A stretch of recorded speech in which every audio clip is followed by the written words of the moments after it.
Suara Hair Channel.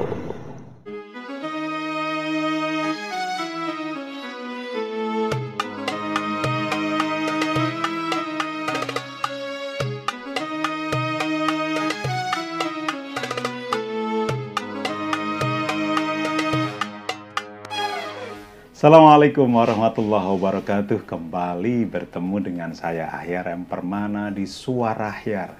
Dan kita ada di Taukisah. Tentu saja bukan tausiah.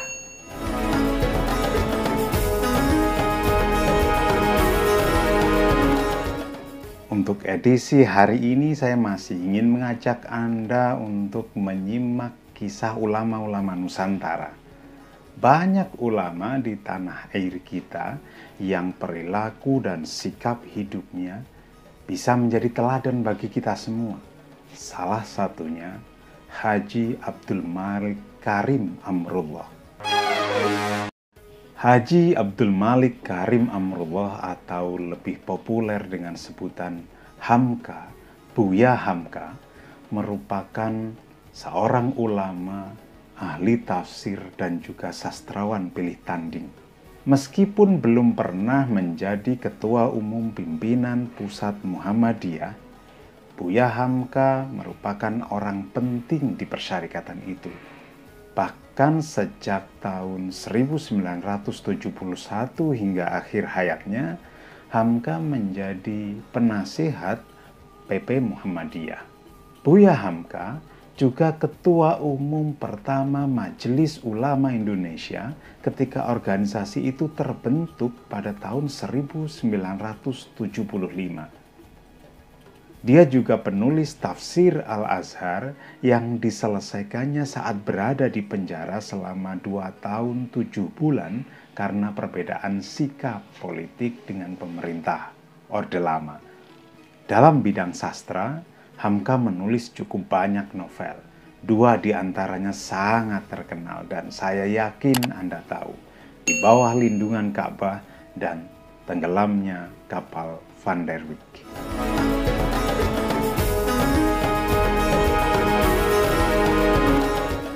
Bicara soal Buya Hamka juga bicara tentang kesederhanaan.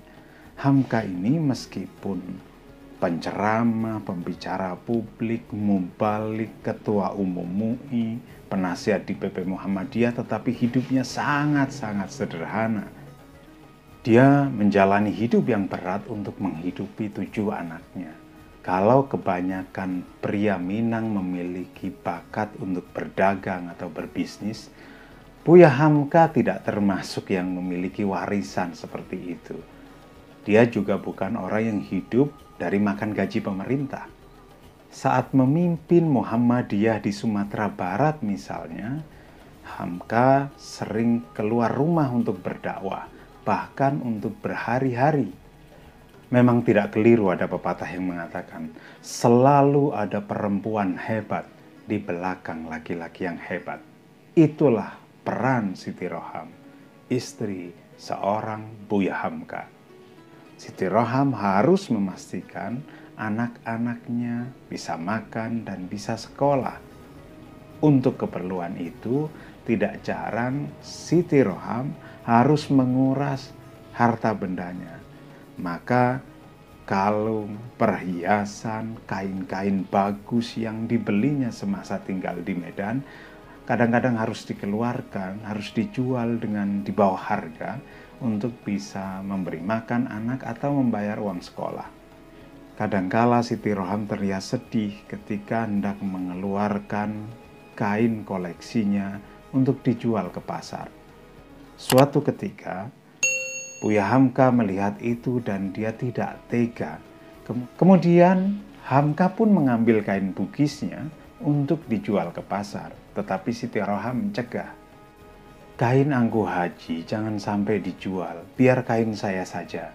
Karena angkuh haji harus sering keluar rumah, harus tampil di hadapan jamaah.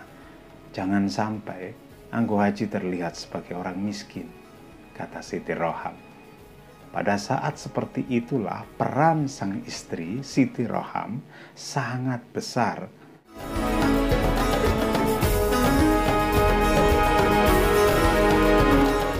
Pada suatu ketika, saat Siti Roham menyertai kunjungan Buya Hamka di Makassar, tuan rumah memintanya untuk berpidato. Siti Roham sudah menolak karena dia tahu diri, dia bukan ahli pidato. Tetapi demi menghormati tuan rumah, maka dia pun naik ke atas panggung.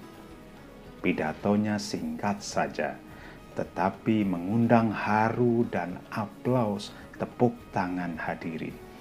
Pidatonya singkat saja, tapi saat mendengarnya, Buya Hamka meneteskan air mata.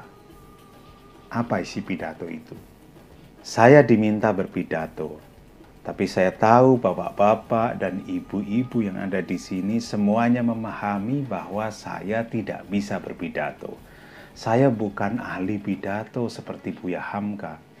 Saya hanyalah orang yang mendampingi dan menyiapkan orang yang berpidato. Tugas saya memastikan semuanya baik-baik saja, mulai dari memasakkannya sampai memastikan kesehatannya. Assalamualaikum warahmatullahi wabarakatuh.